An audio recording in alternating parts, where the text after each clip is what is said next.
Mayor పదవి కూడా మీ సామాజిక వర్గానికి సంబంధించిన ఆమెకి ఇచ్చారు. అంటే ఇద్దరు ఒకే సామాజిక వర్గం అయినప్పుడు మిమ్మల్ని ఎందుకు దూరం పెట్టారు అనుకుంటున్నారు? ఇది ఒక దుర్మార్గమైన ఆలోచన. ఇలాంటి దుర్మార్గుల్ని రాజకీయం తరిగి కొట్టాలి. నీ ఇంటికి వస్తా, గేటు ముందుకు వస్తా, నిన్ను కొడతా అంటే ఇది బెదిరిస్తున్నారా? రౌడీజం చేస్తున్నారా? వాడికి కొవ్వుకి బలిస్తే ఆ బలిచినోడికి బలిచినట్టుగానే సమాధానం చెప్పాలని నన్ను. నిన్న మీ గురించి కార్బోన్ నాగేశ్వరరావు మీ సామాజిక వర్గానికి చెందినటువంటి వ్యక్తి ఇక్కడ యాదవ సంఘం బిల్డింగ్ శంకుస్థాపనకు వచ్చి మీ మీద తీవ్రమైన విమర్శలు చేశారు. పులస కొంచెం వేసుకోండి సార్, కొంచెం తినండి సార్, అమ్మగారికి చాలా ఇష్టం సార్, ఇంటికి పంపించండి సార్. వంశీకృష్ణ శ్రీనివాస్ యాదవ్ విశాఖ ప్రజలకు చాలా మృదు స్వభావిగా పరిచయం ఉన్నటువంటి వ్యక్తి. చాలా తక్కువ మాట్లాడతారు, అడిగితే ఏ పైన చేస్తారు. కానీ పార్టీ మారిన తర్వాత మనిషి మారారు, మాట మారింది, విమర్శలు మారాయి. ప్రతి విమర్శలకు ధీటైన సమాధానం చెప్తున్నారు. ఎందుకు ఈ మార్పు? 2024 టార్గెటా? అసలు వంశీకృష్ణ శ్రీనివాస్ యాదవ్ ఏం చేయబోతున్నారు? నేనే ఎమ్మెల్యేలో చూద్దాం పదండి.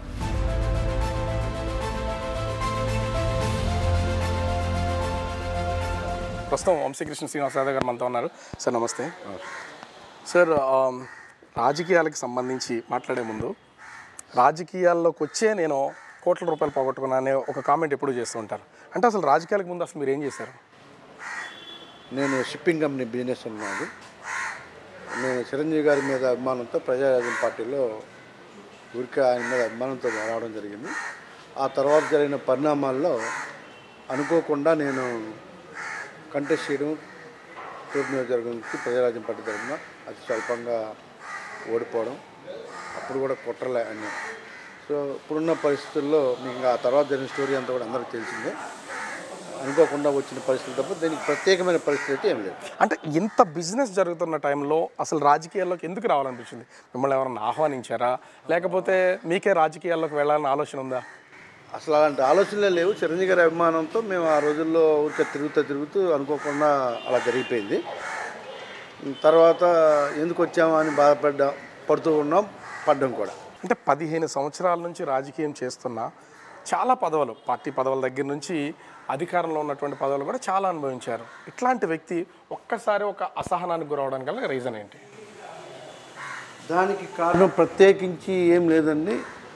మౌనంగా ఉండడం, ఒక నాయకుడిని అభిమానించడం తప్పు అన్నది అర్థమవుతూ ఉంది. మేము ఎక్కువగా జగన్మోహన్ రెడ్డి గారిని చాలా ఎక్కువగా ఇష్టపడ్డాం కాబట్టి ఆయన మమ్మల్ని మనం వదిలి వెళ్ళడం అన్నట్టుగా ఒక పక్కన పెట్టేసి ఆయన ప్రశాంతంగా ఉండడం స్టార్ట్ చేశాడు. ఆయన ఎవరైతే బాగా గొప్పగా తిట్టారో, ఆయన ఎవరైతే పిచ్చగా బూతులు తిట్టారో వాళ్ళందరికీ మంత్రి పదవులు ఇచ్చాడు. దానికి తిడితేనే పదవులు వస్తాయి, మంచిగా ఉంటే పదవులు రావు అన్న ఒక నానుడికి జగన్మోహన్ రెడ్డి గారు అలవాటు పడ్డారు. కాబట్టి ఇక ఆ విధంగా ఆయన అభిమానించిన వాళ్ళు ఆ విధంగా తిట్టలేక అక్కడ ఆయన్ని బయటకు రావడం జరిగింది. టీఆర్పీ నుంచి సడన్గా వైసీపీలోకి వచ్చారు. ఏ కారణాలతో వైసీపీలోకి వచ్చారు?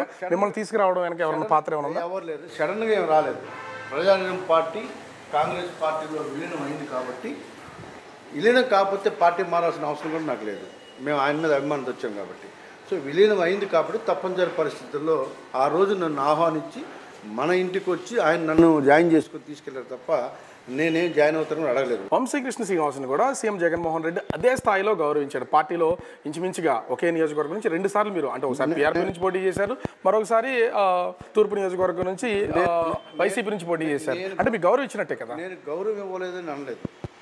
ప్రత్యక్ష రాజకీయాల్లో ఉన్న నన్ను ఒక ఎమ్మెల్సీ ఇచ్చి నన్ను డ్యామేజ్ చేశారు. అలాగే 19లో సీట్ ఇవ్వలేదు, కనీసం మేయర్ ఇవ్వలేదు, మళ్ళీ ఎమ్మెల్సీ ఇచ్చి పక్కన పెట్టారు. నేను ఇప్పుడు సీట్ అడిగిన ఎందుకు 14లో సీట్ వచ్చింది, మీకు 19లో ఎందుకు రాలేదు? దానికి ఏమైనా కారణాలు? ఒకే ఒక్క వ్యక్తి ఎంఏవి సత్యనారాయణ వల్ల రాలేదు, ఇంకొకరు ఎవరు రేం కాదు. అంటే ఒక ఎమ్మెల్యేగా పోటీ చేసినటువంటి వ్యక్తి తర్వాత జిల్లాకు అధ్యక్షుడిగా ఉన్నటువంటి వ్యక్తి మళ్ళీ తిరిగి కార్పొరేటర్గా పోటీ చేయాల్సినట్టు అంత నెసిటీ ఏమొచ్చింది మీకంటే? అధికారం పోటీ చేయలేదు, మేయర్ నువ్వే అని చెప్పి చేతిలో చేసి చెప్పినటువంటి జగన్మోహన్ రెడ్డి గారు చేతిలో చేసి చెప్పి ₹1 ఖర్చు లేక నేను మేయర్ చేస్తానని జగన్మోహన్ రెడ్డి గారు చెప్పబట్టి నాకు సాయిరెడ్డి గారి చేతుల మీద బీఫామ్ ఇవ్వడము, నువ్వు ఎక్కడ పోటీ చేస్తావు అడిగితే 2 చోట్ల చెప్పడము, అవి 2 కూడా రిజర్వేషన్ నాకు అనుకూలంగా చేయడము, నన్ను పోటీ చేయించి నాకు బొమ్మ చూపించారు. ఎందుకు గెలిచిన తర్వాత మీరు కార్పొరేటర్గా గెలిచిన తర్వాత కూడా ఎందుకు మిమ్మల్ని మేయర్ చేయలేదు? అవసరం ఉంది. ఆ రోజు నేను కంటెస్ట్ చేస్తే నన్ను చూసి సామాజిక వర్గం నన్ను అభిమానించే వాళ్ళు ఓట్లు పడతాయని నన్ను వాడుకున్నారు.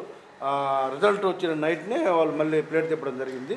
దానికి కారణాలు అనేక ఉన్నాయి. ఇక్కడ వీసీ గారు కావచ్చు, లేకపోతే ఎంఈవి కావచ్చు, ఇలాంటి వ్యక్తులు కొంతమంది దుర్మార్గమైన ఆలోచనలు నా ఎదుగుదలను చూసి ఓర్చుకోలేక వాళ్ళ మాట ఇక్కడ నెగ్గట్లేదని ఒక దుర్మార్గమైన ఆలోచనలతో ఇలాంటి సిచ్యువేషన్స్ క్రియేట్ చేశారు. అంటే ఇక్కడ ఆయన కూడా ఇలాంటి డిప్లా బ్యాచ్ మాటలు నమ్మి ఇవాళ ఇక్కడ డ్యామేజ్ చేసుకున్నారు. ఇవాళ పార్టీ మీరు రేపు రిజల్ట్ చూడండి, వాళ్ళ సత్తా ఏంటో మా సత్తా ఏంటో. రేపు విశాఖపట్నం ఉన్న 15 నియోజకవర్గాల మీద, ముఖ్యంగా ఉత్తరాంధ్ర 34 నియోజకవర్గాల మీద ఎలాంటి ప్రభావం ఉండబోతుందో, ఆయన నమ్ముకున్న వ్యక్తుల ప్రభావం ఎలా ఉండబోతుంది, మా ప్రభావం ఎలా ఉండబోతుందో రేపు రిజల్ట్ కనపడుతుంది. అంటే ముఖ్యంగా మేయర్ పదవి కూడా మీ సామాజిక వర్గానికి సంబంధించిన ఆమెకి ఇచ్చారు. అంటే ఇద్దరు ఒకే సామాజిక వర్గం అయినప్పుడు మిమ్మల్ని ఎందుకు దూరం పెట్టారనుకున్నారు? అంత ప్రియమైన శిష్యుడు ఆయనకి ఇస్తాను, నేను అసలు వద్దాను. నన్ను ఎందుకు పోటీ చేయించాలి ఆయనకి ఇస్తాను అన్నప్పుడు? ఇది ఒక దుర్మార్గమైన ఆలోచన. ఇలాంటి దుర్మార్గుల్ని రాజకీయం తరిగి కొట్టాలి. ఈ వీసీ కావచ్చు, వీళ్ళు కావచ్చు. అంటే వీసీ అని మీరు ప్రతి మాటలో వస్తుంది. ఇప్పుడు ఆంధ్ర యూనివర్సిటీకి ఒక విద్యా సంస్థకి వీసీగా ఉన్నటువంటి వ్యక్తికి రాజకీయానికి సంబంధం ఉంది. వైఎస్ఆర్ కాంగ్రెస్ పార్టీకి వీసీ ఆయన, విద్యా సంస్థ కాదు. అది చిన్నపిల్లలు అడిగినా కూడా ఈ శాపాన్ని ఎవరైనా చెప్తారు. వైఎస్ఆర్ కాంగ్రెస్ పార్టీకి వీసీ ఆయన, ఇక్కడ ఉన్నటువంటి ప్రతి ఒక్కరు కూడా ఆయన వీసీ. సో ఇలాంటి సిచ్యువేషన్స్ మీరు మీకు కూడా తెలుసు, అందరికి కూడా తెలుసు అనమాట. సో అలాంటి వ్యక్తుల గురించి ఎంత తక్కువ మాట్లాడుకుంటే అంత మంచిదని. అంటే ఎందుకు ఆ వీసీ అంటే ఇప్పుడు పివిజిడి ప్రసాదరావుకి సంబంధించి ముఖ్యంగా ఇక్కడ ఇన్స్టిట్యూషన్కి వీసీగా ఉన్నాడు. మీ రాజకీయ భవిష్యత్తుని కీల్ చేయడంలో అతని పాత్ర ఎంతవరకు ఉంటుంది, అసలు ఉండాల్సినంత అవసరం? ఆయనకి ఏమంటే ఆయన మాటే వినాలి. ఎస్సీ ఎస్టీ బీసీలు కొంతమంది ఉన్నారు అక్కడ, ప్రొఫెసర్ జాన్ అని, ఇలాగా కొంత ప్రేమానందం అని కొంతమంది ప్రొఫెసర్స్ ఉన్నారు. వాళ్ళ మాట వినకూడదు, వాళ్ళు ఎవరి మాట వినకూడదు, నా మాట వినాలంటారు. సో ఆయన మాటే వినాలని రాసిపెట్టి ఏం లేదు కదా. ఆయనకు వీసీ, నాకు ఎంతోమంది బంధుమిత్రులు ఉంటారు, నన్ను అభిమానించే వాళ్ళు ఉంటారు, రకరకాల వ్యక్తులు ఉంటారు. వాళ్ళ దగ్గరికి వెళ్తే నీకు పడదంట, అది పెట్టుకొని పెద్ద సాయిరెడ్డి గారికి చెప్పేసి సాయిరెడ్డి గారు ఇద్దరు కలిసి నాకు స్కెచ్ గీసి కొట్టేసారు. అంటే ఇక్కడ ముఖ్యంగా చూస్తే మీరు 2009లో పోటీ చేసినటువంటి తూర్పు నియోజకవర్గం, 2014లో పోటీ చేసినటువంటి తూర్పు నియోజకవర్గం 2 సార్లు పోటీ చేశారు, ఓటమి చెందారు. ఎందుకు మళ్ళీ 19లో సీటు రాకుండా ఎంవీవీఏ కారణం అనేది పార్టీకి వ్యతిరేక పవనాలు ఉన్నప్పుడు సీట్ ఇచ్చారు. విజయం గారు ఇక్కడ తీసుకురావద్దు, అందరు కూడా చాలా డ్యామేజ్ జరుగుతుంది. ఇక్కడ విజయం గారు వస్తే పార్టీ పరంగా చాలా ఇబ్బందులు అవుతాయని చెప్తే వినకుండా తీసుకురావడం జరిగింది. ఇక్కడ పెట్టడం వల్ల, విజయం గారిని తీసుకురావడం వల్ల చాలా ప్రాబ్లమ్స్, ఇక్కడే పార్టీ ఆఫీసులు, ఇక్కడే అన్ని చాలా ఇష్యూస్ జరిగాయి అప్పట్లో. దానివల్ల ఒకసారి రివర్స్ అయిపోయింది. 19లో మనం గెలుస్తున్నాం, ఖచ్చితంగా సీట్ ఇస్తానని చెప్పి లాస్ట్ మినిట్లో రేపు మార్నింగ్ సీట్లు అనౌన్స్ చేసే ముందు సాయంత్రం నన్ను మాత్రం. అంటే విజయమ్మ గారు విశాఖ నుంచి ఓడిపోవడంలో ఆ పాత్ర అంటే దానికి సంబంధించినటువంటి మొత్తం భారాన్ని మీ మీద ఇస్తారు అనుకోవచ్చా దీన్ని బట్టి? అలాగేం కాదు, అన్ని నియోజకవర్గాలు అందరం ఓడిపోయాం, మేము అన్ని చోట్ల ఓడిపోవడం జరిగింది. కానీ అప్పుడు జిల్లా అధ్యక్షుడిగా పనిచేసినటువంటి మీరు దాంట్లో మీకే సంబంధం ఉంటుంది కదా. అప్పుడు జస్ట్ నేను ఒక 2 months ముందే వదిలాను. అప్పుడు మల్ల విజయప్రసాద్ గారు ప్రెసిడెంట్గా ఉన్నారు, నేను మొన్న ప్రెసిడెంట్గా ఉన్నాను. సెంటిమెంట్గా నేను ఉంటే గెలుస్తాను, మీకేం డౌట్ లేదు. సో అంటే ఈ 2024 ఎన్నికలకు వచ్చేసరికి ఇప్పుడు వంశీకృష్ణ శ్రీనివాస్ యాదవ్ వైసీపీలో లేడు, పార్టీకి అధ్యక్షుడిగా లేడు. అంటే ఖచ్చితంగా వైసీపీ అనేది జగన్మోహన్ రెడ్డి ఓడిపోతాడు, వైసీపీ ఓడిపోతాడు, డౌటే లేదు. జాతకం చెప్తున్నారా మీరు? డౌటే లేదు, సెంటిమెంట్గా నేను ఉన్నప్పుడు ఖచ్చితంగా గెలుస్తాను. కానీ 2014 ఎన్నికల్లో కూడా మీరు కూడా నేను కాదు, చెక్ చేసి అంటే పార్టీ అధ్యక్షులుగా అంటున్నారు, మీరు పోటీలో ఉన్నారు కదా. అప్పుడు పార్టీలో కూడా ఆమె రావద్దని బతిలాడి చెప్పా, వినలేదు. ఆమె రావడం వల్ల ఓడిపోయారు. ఎందుకు 2019లో మీకు కాకుండా మరో వ్యక్తికి సీట్ ఇవ్వడం? చెప్పే కదా ఎంఈవి కుట్రలో ఫలితం. ఎందుకు మీ మీద ఎంఈవి కుట్ర చేయాల్సినంత అవసరం ఏముంది అసలు? వీసీ వాళ్ళిద్దరు కలిసి రాజకీయంగా వంశీ ఇక్కడ ఉంటే మా మాట చెల్లదు, వంశీకి జగన్మోహన్ రెడ్డి గారి దగ్గర మంచి మార్కులు ఉన్నాయి, ఎలాగైనా తప్పించాలి అని ఒక దుర్మార్గమైన ఆలోచనతో నేనుంటే ఆయన ప్రయారిటీ అనే ఒక ఆలోచనతో ఆయన ఇలాంటి కార్యక్రమాలు చేయడం జరిగింది. నీ ఇంటికి వస్తా, గేటు ముందుకు వస్తా, నిన్ను కొడతా అంటే ఇది బెదిరిస్తున్నారా, రౌడీజం చేస్తున్నారా? అంటే రౌడీలు గూండాలు మాట్లాడే మాటలు మీ నోటి నుంచి ఎందుకు వస్తున్నాయి? మాటలు అన్నవి ఒళ్ళు దగ్గర పెట్టుకుని అవతలోడు ఉంటే ఎవరు మాట్లాడు, వాడికి కొవ్వుకి బలిస్తే ఆ బలిచినోడికి బలిచినట్టుగానే సమాధానం చెప్పాలని నన్ను. అంటే అప్పుడు మీరు కూడా రౌడీజం చేస్తున్నారా అనుకోవచ్చా? రౌడీజం అన్నా కంటే నేను ఎవరిని రౌడీజం చేయను, నన్ను అంటే మాత్రం ఒప్పుకొని క్లియర్గా చెప్పాను. అంటే అది ఇది ఎవరికైనా వర్తిస్తుందా? ఏ స్థాయిలో ఉన్నా ఎటువంటి కాదు, నేను ఒకటి టచ్ చేయను, నన్ను టచ్ చేస్తే వెనకాలను. మీరు 2 పర్యాయాలు తూర్పు నియోజకవర్గం నుంచి పోటీ చేశారు. 15 ఏళ్ల రాజకీయ జీవితంలో నాకు ప్రధానమైనటువంటి రాజకీయ శత్రువు వెలగపూడి రామకృష్ణ అని పదే చెప్తున్నట్టు. నేను కళ్ళలో కూడా, కానీ ఎందుకు ఇద్దరు కలిసిపోయారు? నేను చెప్తా, కళలో కూడా మీ ఇద్దరం కలుస్తాను అనుకోలేదు. రాజకీయ పరిస్థితులు ఆ విధంగా క్రియేట్ చేసిన వ్యక్తి ఇవాళ జగన్మోహన్ రెడ్డి గారు. ఆయన వల్ల ఇలాంటి పరిస్థితి వచ్చింది తప్ప ఇవాళ పార్టీ ఫస్ట్ డే 1 నుంచి జెండా పట్టుకొని నా సర్వస్వం అర్పించాను పార్టీకి. నాతో పాటు చెప్పే విజయనగరం జిల్లాతో సహా నేను చూసేవాడిని. ఇవాళ పచ్చి బూతులు తిట్టినటువంటి ఆమెను ఒక టైంలో మహిళలతో కొట్టించడానికి కూడా మేము రెడీ అయిపోయాం. ఇవాళ మంత్రిగా ఉన్నటువంటి విడుదల రజనీ గారిని. అది ఇవాళ ఉన్న మంత్రులు ప్రతి తిట్టని మంత్రి ఎవరు ఉన్నారా? ప్రతి మంత్రి కూడా పచ్చి బూతులు తిట్టిన వాళ్ళే. వాళ్ళందరినీ ఆయన ఇవాళ నెత్తిన పెట్టుకున్నాడు. ఆయనే దేవుడు అని వాళ్ళందరినీ ఆయన పక్కన పెట్టారు. ఆ ఫలితం రిజల్ట్ రేపు రాబోతూ ఉంది. ఆయన కోసం బ్లడ్ పెట్టిన వ్యక్తులందరూ కూడా ఇవాళ పార్టీకి దూరం అయిపోయారు. ఆయన బాగా తిట్టిన వాళ్ళందరూ ఆయన దగ్గరగా ఉన్నారు. సో అవసరం కోసం వచ్చిన వాళ్ళందరూ దగ్గరగా ఉన్నారు. ఆయన అభిమానంగా చూసిన వాళ్ళందరూ మేము దూరం అయిపోయాం. ఆ ఫలితాలన్నీ కూడా ఇప్పుడు వాళ్ళు ఏదో ఊహించుకుంటా ఉన్నారు. దూకుడు సినిమాలో ప్రకాష్ రాజ్ క్యారెక్టర్ని చూసారా? అంతకంటే ఘోరమైనటువంటి క్యారెక్టర్లో ఆయన నడుస్తూ ఉన్నాడు. ఆయనకు ఒక్కసారిగా కళ్ళు ఎప్పుడు తెరుస్తాయంటే రేపు రిజల్ట్ రాగానే నిజము దూకుడు కంటే ఘోరంగా ఉన్నదని ఆయనకి కళ్ళు తెరుచుకుంటాడు. అంటే ఇప్పుడు తూర్పు నియోజకవర్గంలో నుంచి నేను గెలిచి తీరాలి, రామకృష్ణ వెలగపూడిని ఓడించాలి అనే మీ కోరిక చచ్చిపోయింది అనుకోవచ్చు. ఇంకా ఎందుకు అనుకోవాలి? రాజకీయాల్లో శాశ్వత మిత్రులు శాశ్వత శత్రులు ఉన్నారు. నేను ఎప్పుడైనా సరే విశాఖపట్నం ఇష్ట నా గోల్. ఇవాళ పొత్తులో భాగంగా ఆయనకు అవకాశం వచ్చింది. నేను ఏ పార్టీలో ఉంటే ఆ పార్టీ డెడికేట్గా పనిచేస్తాను. ఖచ్చితంగా ఆయన గెలుపు కోసం పనిచేస్తాను. రేపన్న రోజున ఆయన మీద పోటీ చేయించాము, ఎక్కడైనా పోటీ చేయొచ్చు. దానికి ఎవరు మనం ఏం చేయలేం కదా. అంటే నాకు వ్యక్తిగత శత్రువు కాదు, కేవలం రాజకీయ శత్రువు అని ఎప్పుడు చెప్తూ ఉంటారు. ఇవాళ అతని కోసము అదే నియోజకవర్గంలో నిన్న మొన్నటి వరకు 15 ఏళ్ళు పోరాటం చేసిన మీరు అతనికి ఓటు వేయాలని ఎలా అడుగుతారు? అసలు నోటితో అడుగుతాను. ఎలా అడుగుతూనే ఉంది. మా పార్టీ ఎవరికి పొత్తులో భాగంగా ఎవరికి అవకాశం ఎదురిస్తే వాళ్ళకి ఓటు వేయమని చెప్పేసి రిక్వెస్ట్ చేయడం మన బాధ్యత తీసుకొని గెలిపించడం కూడా నా బాధ్యత. పవన్ కళ్యాణ్ గారి యొక్క ఆశయాల కోసం నేను ఏ రోజైతే అభిమానంతో వెళ్ళానో అదే అభిమానంతో మళ్ళీ బ్యాక్ వెళ్ళాను. పార్టీ మారనే ఫీలింగ్ కూడా నాకు లేదు. ఎందుకంటే నా సొంత ఇంటికి వెళ్ళిన ఫీల్ నాకు ఉంది. వెలగపూడి మీ దగ్గరికి వచ్చినా, మీరు వెలగపూడి దగ్గరికి వెళ్ళినా, చేతులు పట్టుకుని ఒకరికొకరు మాట్లాడుకున్న సమయంలో ఇతను నేను ఓడించలేకపోయాను, లేకపోతే ఇతనికి నాకు రాజకీయ శత్రువు, మళ్ళీ ఇలా కలవాల్సి వస్తుందన్న ఒక్క క్షణం కూడా మీకు ఫీల్ కలలేదు? ఖచ్చితంగా ఉంటుంది. అది ఎక్కడ అది ఫీల్ ఖచ్చితంగా ఉంటుంది. ఉన్నా కూడా తప్పదు కదా. బాస్ నిర్ణయం ఫైనల్. ఆయన ఆదేశించాడు. పరిస్థితులు అలా వచ్చాయి. ఇక్కడ కలిసి జర్నీ చేయడం తప్పదు. ఇప్పుడు రానున్న రోజులకి సంబంధించి ఇది మీకు కొంచెం ఇబ్బందికరమై ఉండొచ్చు. వైసీపీ కనుక రానున్న ఎన్నికల్లో గెలిస్తే మొట్టమొదటగా తిరిగి వైసీపీలోకి వెళ్ళిపోయేది పూర్తి స్థాయిలో మీరే అనేది జోరుగా జరుగుతున్నటువంటి ప్రచారం. నేను ఒప్పుకుంటాను. మీకు ఒక విషయం చెప్పిన, క్యారెక్టర్ అంటే కేర్ ఆఫ్ అడ్రస్. నేను ఈ క్యారెక్టర్ లేని మనుషులు ఏవో చెప్తా ఉంటే అవి వినాల్సిన అవసరం నాకు లేదు. నేను వైసీపీలో ఉన్నప్పుడు ఎన్నో ఎన్నో ఎన్నో ఎన్నో ఆఫర్లు ఇచ్చాను నాకు టీడీపీలో. నేను పార్టీ మారలేదు. ఇప్పుడు కూడా చెప్తున్నా, ప్రాణం పోయినా ఇప్పుడు చెప్పారా, చిన్నది ఇవాళ వ్యతిరేకత చేయాల్సి వచ్చింది కాబట్టి వెంటనే 24 అవర్స్లో డెసిషన్ తీసుకుని పార్టీ మారిపోయా.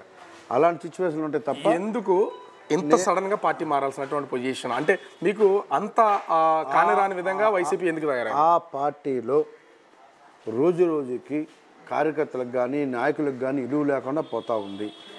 ఒక పార్టీ మీటింగ్ అయితే కనీసం పార్టీ మీటింగ్ ఆహ్వానించే పరిస్థితి లేదు. ఎవరు నాయకులు వస్తున్నారు, అసలు ఎవరు పార్టీ జెండా పట్టుకున్నారు, ఎవరున్నారు అన్నటువంటి తత్వం లేకుండా ఆ పార్టీ రన్ అవుతూ ఉంది.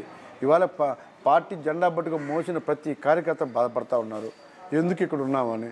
అలాంటి సిచ్యువేషన్స్ ఇవాళ ఆ పార్టీలో ఉన్నాయి. నాలాంటి వాళ్ళు చాలామంది నా మిత్రులు ఇవాళ ఉదాహరణకి నేను పార్టీలో జాయిన్ చేయడానికి చాలా ప్రయత్నం చేశాను. ఇటు జనసేన నుంచి అవకాశాలు లేవు, వద్దని వేస్తామన్నారు. పెద్ద నాయకులు ఎవరు వద్దు, ఓటర్స్ని జాయిన్ చేయమన్నారు. ఇటు టీడీపీకి ట్రై చేశారు. చాలామంది టీడీపీ దగ్గర కూడా పంపించారు, వాళ్ళు తీసుకోవట్లేదు. సో ఇక్కడ పెద్ద నాయకులు పదవులు ఆశించే వాళ్ళు కానీ పెద్ద పెద్ద నాయకులు మనకు అవసరం లేదు అని చెప్పేసి వాళ్ళు చెప్తూ ఉన్నారు. దాదాపు 50 మంది వరకు నేను రిఫర్ చేశాను. ఇదిగో ఇలా తీసుకోండి, ఇలా తీసుకోండి, ఇలా వస్తా ఉన్నా అంటే తీసుకోవట్లేదు.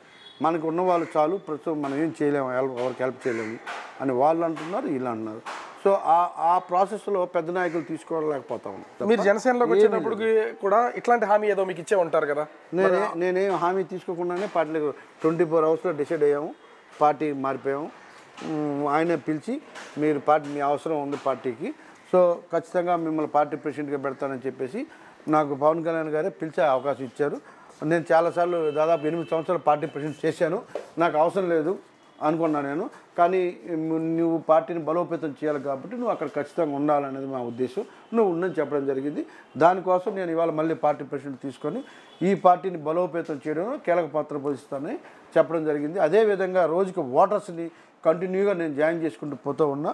రానున్న రోజుల్లో కూడా నేను 100% ఇంకా ఈ పార్టీని నెంబర్ 1 పొజిషన్ ఈ 98 వార్డుల్లో ఖచ్చితంగా చేస్తాను. నాయకులను తీసుకుంటే ఎవరికి ఎప్పుడు నాయకులు మీరు వచ్చేటప్పుడు కూడా అన్నారు, ఛాలెంజ్ చేశారు, నేను ఇవాళ పిలిపిస్తే దాదాపుగా 20 మంది ఎమ్మెల్సీలు బయటకు వస్తారు, ఎమ్మెల్యే క్యాండిడేట్స్ బయటకు వస్తారు, అయితే విశాఖ ఖాళీ అయిపోద్ది, మేయర్ను కూడా మార్చగల శక్తి నాలో ఉంది. ఎలక్షన్ దాకా ఆగమన్నారు. ఎలక్షన్ తర్వాత అన్ని మార్పులు జరుగుతాయి. ఎలక్షన్ దాకా కార్పొరేటర్లు టచ్ చేయొద్దు అన్నారు. నాయకులను చాలామంది తీసుకెళ్ళాం. ఇప్పుడు మనం ఏ పదవి ఏమి ఇవ్వలేము, ప్రస్తుతానికి ఏమి ఇవ్వలేము, ఆఫ్టర్ ఎలక్షన్ దాకా చూద్దాం అంటున్నారు. మరి ఏమి ఇవ్వలేనప్పుడు ఎవరైనా ఏదైనా ఆశించి వస్తారు. ఏం ఆశించకుండా పాలిటిక్స్లోకి ఎవరు రారు. నేను దాదాపుగా 50 మందిని సజెస్ట్ చేశాను. నా దగ్గర ఇప్పుడు ఈరోజు కూడా రెడీగా ఉన్నారు. కానీ అటు తెలుగుదేశం పార్టీ వాళ్ళు తీసుకోవట్లేదు, జనసేన అయితే అసలు తీసి మనకు అవసరం లేదు అంటున్నారు. ఎలక్షన్ తర్వాత ఆలోచిద్దాం అంటారు. కానీ ఏ రాజకీయ నాయకుడు చెప్పడం మీరు ఒక మాట చెప్పారు, నేను పార్టీ మారుతుంది అధికారాన్ని సంపాదించడానికే సేవ చేయడం మాత్రమే అబద్ధం నేనైతే చెప్పనన్నారు. అంటే ముందుగానే ఫిక్స్ అయిపోయారా? అది రాజకీయాలకు దేనికి వస్తామండి? పవర్ ఎంజాయ్ చేయడానికి. పవర్ ఎంజాయ్ అంటే ఏంటి? నేను నమ్ముకున్న వాళ్ళకి హెల్ప్ చేయడం, నేను నమ్ముకున్న వాడికి సపోర్ట్ చేయడం, నేను నమ్ముకున్న వాడికి హెల్ప్ఫుల్గా ఉండడమే పవర్. ఆ పవర్ ఎంజాయ్ చేయండి. అది చెప్తే నాకేమైనా పవర్ అంటే కిరీటాలు పెడతాను కాదని అర్థం. నాతో పాటు జర్నీ చేసిన ప్రతి కార్యకర్తకి మేలు జరగాలి. నాతో పాటు జర్నీ చేసిన ప్రతి నాయకుడికి ఏదో ఒక పదవి రావాలి. ఏం ఆశించకుండా ఎవరు రారు. సో కేవలం దుర్మార్గులు మాత్రమే నేను ఏం ఆశించలేదు, నేను దీనికోసం రాలేదని చెప్పేవాళ్ళు వాళ్ళ దగ్గరే ఉండకూడదు. ఇవాళ ఆ భజన పరులు, పాలిసుగాళ్ళు, చేపల పులుసుగాళ్ళు, కోడిగుడ్డుగాళ్ళకి అలా ప్రయత్నం తప్ప జగన్మోహన్ రెడ్డి గారే దేవుడు, జగన్మోహన్ రెడ్డి గారే అన్నీ నాకు అనుకున్న ఎవరు కూడా ఇవాళ ఆడ బతికి బట్టకనే పరిస్థితిలో లేదు. ఎవరైతే పాలిసు, ఎవరైతే ఇది రాడ్డు అంటే రాడ్డు, ఇది కీచైన్ అంటే కీచైన్, ఇనపరాని కీచైన్ అన్న కూడా అనే పరిస్థితి అక్కడ మంత్రులు కానీ పదవిలో ఉన్న కానీ భజన చేస్తున్నారు అనుకో. భజన కంటే ఇంకేదైనా ఉంటే చెప్పండి. డబుల్ భజన, చెక్క భజన కంటే ఇంకా పెద్ద భజన ఉంటే చెప్పండి. అంటే ఇప్పుడు ఎవరు నాయకులు కాదు ఉన్నవాళ్ళు అన్నట్టు, కేవలం వాళ్ళ మనుగడ కోసం చేస్తున్నారు. భజన భజన భజన భజన. ఎందుకు ఇంత ముక్కుసూటిగా వంశీకృష్ణ శ్రీనివాస్ యాదవ్ ఇప్పుడు ప్రజలకి ఇప్పుడు ఒక అందరూ దొంగలే రాజకీయ నాయకులు అన్న పరిస్థితి ఉంది. మీకు ఎంవివికి ఒక వైరం నడుస్తుంది ఎప్పటి నుంచో. కానీ ఎంవివి నేను వంశీకృష్ణ శ్రీనివాస్ సంబంధించినటువంటి వ్యక్తిగత విషయాలను బయట పెడితే బయట మనలేడు, మనుగడ కొనసాగించలేడు అనేది ఆయన చేస్తున్నటువంటి విమర్శ. ఏమున్నాయి అంటే మీ ఇద్దరి మధ్యన ఏమన్నా రహస్యాలు? నేను మీకు చెప్పా ఆ మాట ఒకసారి ఆడితో ప్రశ్న చెప్పించండి. అదే మాట ఆ వ్యక్తితో ఒకసారి ప్రశ్న చెప్పించండి. వంశీకృష్ణకు సంబంధించిన విషయాలు నేను బయట పెడితే మనుగడ కొనసాగలేడు, మనుగు మాట్లాడలేడు అనేసి ఆ ఒక్క గ్రామసింహంతో కానీ మీరు చెప్పిస్తే 2 నిమిషాలు నేను ప్రెస్ మీట్ పెడతా. 2 నిమిషాలు ఆ మాట అనుమానండి అతన్ని. నేను బయట తిరగలేను, ఆయన ఏదో చెప్తాను అన్నాడు కదా ఆ మాట ఒకసారి నాకు వాయిస్ రికార్డ్ చేసి తీసుకురండి. కానీ రాజకీయం వేరు, వ్యక్తిగత దోషాలు వేరు. కానీ మీరు ఎంవివిని ఎందుకు తరచూ కింద నుంచి పైకి కడిగి పడేస్తాను. మళ్ళీ నేను తిరగలేనా అతను తిరగలేడని చూపిస్తాను. నేను వ్యక్తిగతంగా ముందే వెళ్ళలేదు. తను వ్యక్తిగతంగా టచ్ చేస్తే నేను టచ్ చేశాను. నేను మామూలుగా టచ్ చేయను. మళ్ళీ చెప్తున్నా, ఈ దుర్మార్గుల్లాగా నా ఆలోచన విధానం ఉండదు. నేను ఏదో జెన్యున్గా ఉంటా. నేను మాట్లాడానంటే కమిట్మెంట్. నా నోటి నుంచి మాట ప్రాణం పోయినా తప్పను, ఇంకొక జన్మ ఎత్తినా తప్పను, తప్పు చేయను, చేసినా క్షమాపణ స్పాట్లో చెప్తా. నేను చెప్తా ఉన్నా, ఆ అత్యంత ప్రపంచంలో అత్యంత ప్రమాదకరమైన వ్యక్తి, అత్యంత దుర్మార్గుడు ఈ ప్రపంచంలో ఎవడంటే ఆ గ్రామసింహమే అని చెప్తాను నేను. అంటే పేరు కూడా ఉచ్చరించలేరా? ఆ దరిద్రాన్ని నోటితో కూడా చెప్పలేను. అంటే మీకు రాజకీయ ద్రోహం చేశాడా? అందరికీ ద్రోహం చేశాడు. వేల మంది బాధ్యులు ఉంటారు విశాఖపట్నంలో. మీరు ఒక శపథం చేశారు, తూర్పు నియోజకవర్గం నుంచి ఎట్టి పరిస్థితుల్లో ఎంవివిని ఇప్పుడు గెలవనివ్వను. ఒక్క విశాఖపట్నం కోసం నేను రాజకీయాల్లో ఉన్నంత వరకు, నేను బతికున్నంత వరకు ఆయన ఎక్కడ గెలవని చెప్తున్నాను. నువ్వేం మళ్ళీ ఓన్లీ ఈస్ట్ అంటున్నావు. నేను బతికున్నంత వరకు ఆయన ఎక్కడ గెలవనివ్వను. కానీ 7 నియోజకవర్గాలకు ప్రాతినిధ్యం వచ్చి ఎంపీగా గెలిచినటువంటి వ్యక్తిని మీరు 4000 నేను దగ్గరుండి లక్షల మందికి ఫోన్ చేశారు. బ్లడ్ పెట్టి పనిచేసాం. బ్లడ్ పెట్టి 10,000 మందికి ఫోన్ చేశా. బ్లడ్ పెట్టి పనిచేసాం. అది ఇంత దుర్మార్గం తెలియక, ఇది ఇంత దుర్మార్గం తెలిసిన తర్వాత నాకు రాజకీయ జీవితం లేకపోయినా పర్లేదు, కానీ వాడిని మాత్రం ఎక్కడ గెలవలేను చెప్పాను. ఇప్పుడు చెప్తున్నా, నా లైఫ్లో గెలవలేను. అంటే ఎంవీవీని ఓడించడం కోసమే రామకృష్ణతో వెలగపుడితో మీరు ఒక రామకృష్ణ చిన్నబాబు పెద్దబాబు పక్కన పెట్టండి, ఎదురు ఎవరున్నా పర్వాలేదు, ఆనుగాను గెలవలేను. అలాంటి వ్యక్తి ఉండకూడదు రాజకీయాల్లో. ఎందుకు? అంత దుర్మార్గమైన ఆలోచనలో వ్యక్తి ఉంటే విశాఖపట్నానికి చాలా ప్రమాదం. అలాంటి వ్యక్తులు ఉండకూడదు రాజకీయాల్లో. అంటే దుర్మార్గం వాళ్ళు అనుకున్న వ్యక్తుల్ని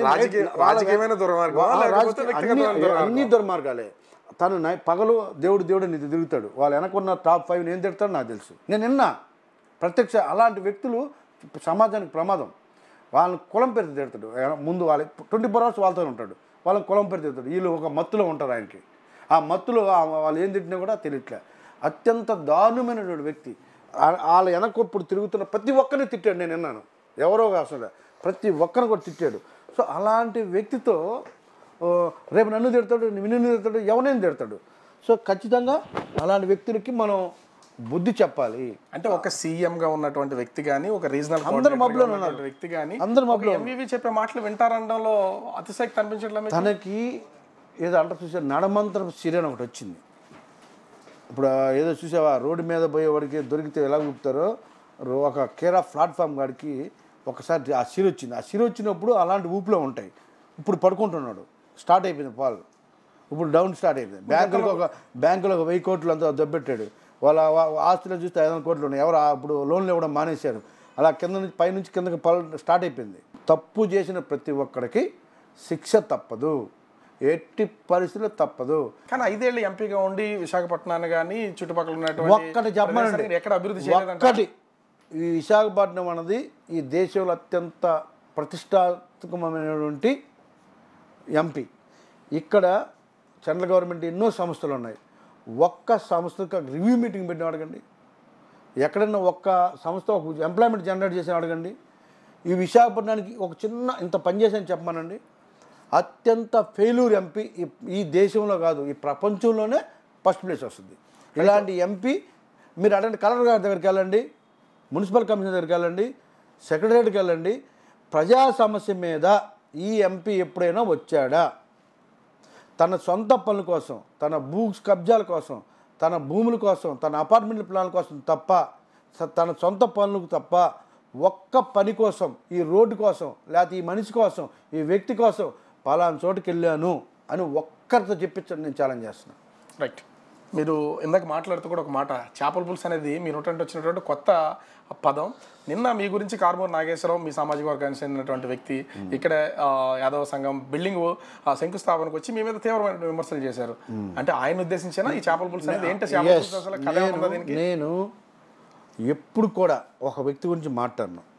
నేను అనిల్ వచ్చాడు, తన పని తను చేసుకెళ్ళిపోయాడు. సుబ్బారెడ్డి అన్న వచ్చాడు, తన మాడుకున్నారు. ఝాన్సీ గారు వచ్చారు, తను ఏదో మాడుకుంది, ఆమె వెళ్ళిపోయింది మేడం గారు. అలాగే చాలామంది వచ్చారు, మాడుకున్నారు.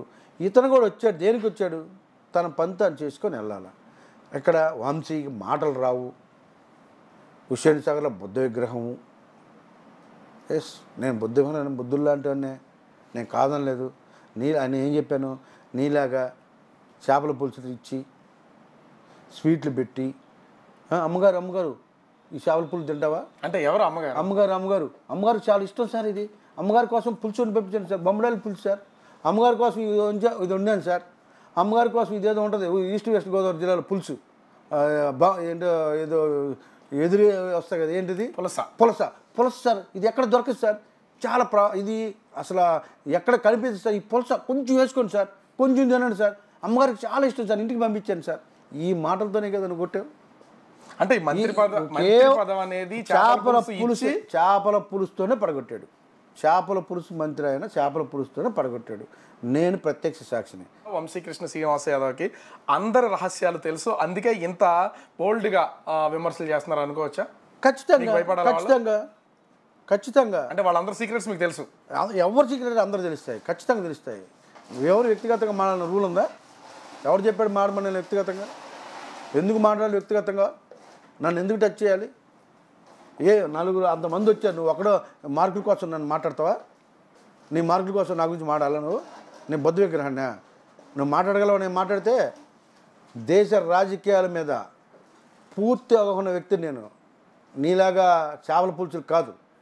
నీ ఏ నియోజకవర్గం చెప్పు, 175 లేకపోతే ఇంతకు ముందు ఉన్నటువంటి తెలంగాణలో ఉన్నటువంటి 125 190 ఎక్కడ ఏ రాష్ట్ర ఏ కాన్స్టిట్యున్సీ గురించి స్వరూపాన్ని చెప్పగలను, ఏ సామాజిక వర్గం చెప్పగలను, దేశంలో నీ రాష్ట్రంలో ఏ సామాజిక వర్గం హైయెస్ట్ చెప్పగలను, దేశ నలుమూలల ప్రక్షాళనగా అవగాహన నాన్ స్టాప్ 5 hours మాడతా. నీ పార్టీలుగా నీకు దమ్ముందా రా, చాలా ఓపెన్ డిబేట్. ఎందుకు ఇక్కడ ఉన్నటువంటి 5 hours నాన్ స్టాప్ దేశ రాజకీయాలు మాట్లాడి అందరూ నీలా పుస్తకం చూసుకొని చదువుకుంటారు. మీరు స్పీచ్లు పుస్తకం పట్టుకోను, పుస్తకం చూడను, అటు చూడండి ఇటు చూడండి, నీతో ఫేస్ టు ఫేస్ మాట్లాడదు. ఎవడైనా నీ పార్టీలో ఎవడైనా మగవాడు దమ్ముంటే తీసుకురా, రాజకీయాలకు అవగాహన ఉన్న మగవాడిని తీసుకురా, నేను ఓపెన్ ఛాలెంజ్ చేస్తా ఉన్నా. ఏ వాడిని తీసుకురా, 5 hours నాన్ స్టాప్గా ఎక్కడ ఏమన్నా నేను చెప్పగలను, కానీ నువ్వు చెప్పగలిగితే రాజకీయాలు మానేస్తా. ఎందుకు నా గురించి బుద్ధ విగ్రహం అంటావా? ఎందుకు దమ్ముంది నీకు అంటే వంశీకృష్ణ గారు? ఎందుకు మరోపక్క చూస్తే మీరు అంటే చాలా కూల్గా మాట్లాడుతూనే మంత్రి అమర్నాథ్కి చాలా ఘాటైన హెచ్చరికలు జారీ చేస్తున్నారు. అంటే మీకు ఏ రోజు నేను మంత్రిని కోడిగుడ్డం లేదు, లేకపోతే ఇంకో విమర్శించలేదు. తను నన్ను ఒక చిన్న మాట అన్నాడు, తనకు చిన్న ఒక మాట అన్నాను. ఇంకా ఆ రోజు నుంచి ఈ రోజు తను అనలేదు, నేను అనలేదు. నేను ఆయన అమర్ మాట్లాడితే నేను మాట్లాడను. అమర్కి నాకు ఏ రోజు శత్రుత్వం లేదు, ఏం లేదు. అంటే విశాఖ ఉత్తరాంధ్ర నుంచి ఉభయ గోదావరి జిల్లాలు జనసేనకి చాలా బలమైనటువంటి ప్లేస్గా అభివర్ణిస్తున్నారు. రాజకీయ విశ్లేషణ కూడా అలాగే ఉన్నాయి. ఎందుకు మొదటి ఫేజ్లో మొదటి విడత సీట్ల కేటాయింపులో వంశీకృష్ణ శ్రీనివాస్ యాదవ్కి మీ అధినాయకుడు సీట్ ఇంకా కేటాయించలేదు? పొత్తులో భాగంగా ఎన్నో డిస్కషన్స్ ఉంటాయి. ఈ డిస్కషన్స్ పూర్తవ్వాలి. తర్వాత మాకు మీటింగ్ ఉంది, ఆ బిజీలో ఆ డిస్కషన్స్ కంప్లీట్ అవ్వలేదు. సో నేను ఎక్కడ కంటెస్ట్ చేయాలనుకున్నది పవన్ కళ్యాణ్ గారి యొక్క ఆలోచన విధానాన్ని బట్టి ఉంటుంది. పవన్ కళ్యాణ్ గారు ఏం చెప్తే అదే నేను ఫాలో అవుతాను. 12 నియోజకవర్గాల్లో ఎక్కడి నుంచైనా నేను కంటెస్ట్ చేస్తాను, నాకు భయం లేదు. సో క్లియర్గా చెప్తా ఉన్నాను, నేను దానికి రెడీగా ఉన్నానని కూడా చెప్పాను. ఇదంటే ప్రతి కుక్క ఒక రోజు వస్తుంది అంటారు కదా, ప్రతిరోజు ఒకరికి అలాగే వస్తుంది. ఆ వచ్చిన రోజు మాత్రం మీరు సఫర్ అవుతారు. మీకు నోటికి వచ్చి పెడితే మాత్రం మిమ్మల్ని కాపాడే శక్తి కూడా ఏముండదు. మిమ్మల్ని దేవుడు కూడా కాపాడాడు ఆ రోజు. దయచేసి ఒళ్ళు దగ్గర పెట్టుకొని కామెంట్లు పెట్టండి. నోటికి వచ్చి పెడితే పడడానికి ఎవరు సిద్ధంగా లేడు. పెట్టే ముందు మీకు క్లారిటీగా నేను ఇస్తాను. మీకు ఎవరికైనా దమ్ము ఉంటే అడగమని నేను చెప్తాను. థ్యాంక్ యూ వంశీకృష్ణ గారు. ఆల్ ది బెస్ట్ మీ ఫ్యూచర్ ప్లానింగ్కి, మీ రాజకీయంగా మీరు వెళ్ళాలనుకునే దానికి.